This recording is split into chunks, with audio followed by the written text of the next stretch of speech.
Hello guys! Kumusta kayong lahat? Thank you to all who watched and follow and subscribed on my channel, Today's Facts and Very Strange. And I think it's very scandalous story, but it's the facts. You can research it if you are in doubt. It's just a Google away. I don't want to attack or shame any religious organization, but this story is true and documented. Prepare yourself because it's gonna be a wild ride.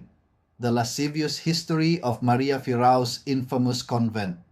Despite its expectations of holiness and celibacy, the Catholic Church has been the subject of a fair share of monastic scandal.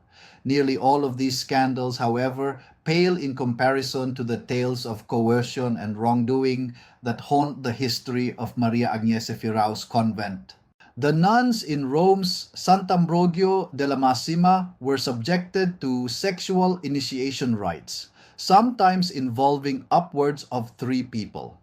Even after the convent's founder, Maria Agnese Firrao, was removed from her position, other nuns filled her shoes. By the 1850s, Mistress of Novices Maria Luisa was enforcing salacious trysts between herself and the nuns in her convent, forging letters from the Virgin Mary and threatening anyone who questioned her methods. These illicit truths, buried in the Vatican archives for decades, only emerged when scholar Hubert Wolff cracked the case wide open in The Nuns of Sant'Ambrogio. Even more shocking, however, are the lengths to which these nuns went to hide their secrets. The Mistress of Novices ordered nuns to sleep with her. In the 1850s, the founder of the convent of Sant'Ambrogio Firrao was stripped of her abbess title for encouraging other nuns to worship her as a false idol. Mistress of Novices Maria Luisa overtook Firrao's role, and just as her predecessor, she arranged nightly rendezvous with her novices. One nun confessed, "Maria Luisa asked me to lie in a certain position with my legs raised while she entwined herself with me.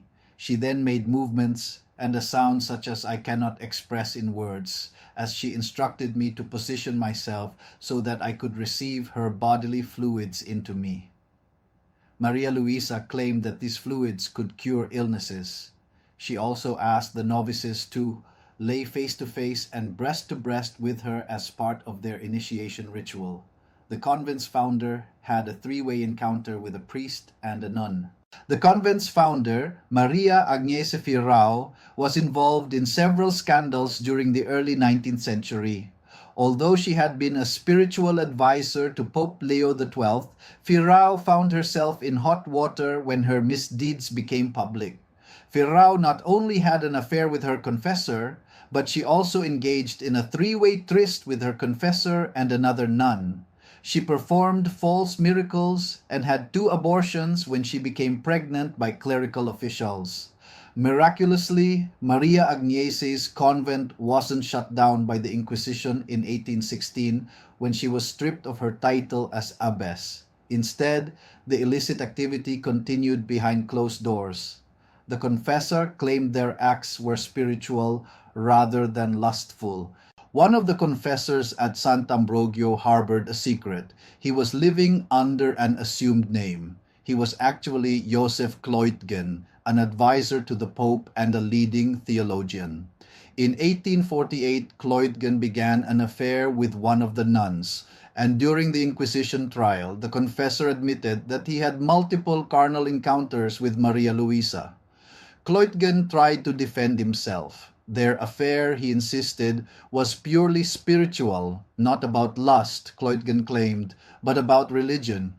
Even though he confessed, Kleutgen suffered only mild punishment. The Inquisition ordered him confined to a Jesuit house for 2 years, and he was stripped of any role in hearing confessions. Sexual initiation rites welcomed new nuns to the convent.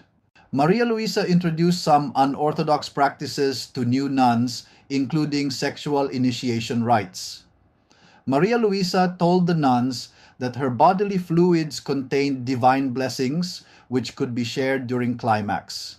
During the trial, Maria Luisa admitted that the saintly founder of the order, Firraos, used similar methods to pass on her miraculous liquor to Maria Luisa and former novices. Novices were invited to spend the night in Maria Luisa's cell. If any of the nuns complained about the rituals, they mysteriously took ill and died. She engaged in an erotic Jesuit blessing. During the Inquisition trial, Maria Luisa was accused of participating in lesbian encounters, venerating a false saint, and murder. But one crime in particular stood out during her trial.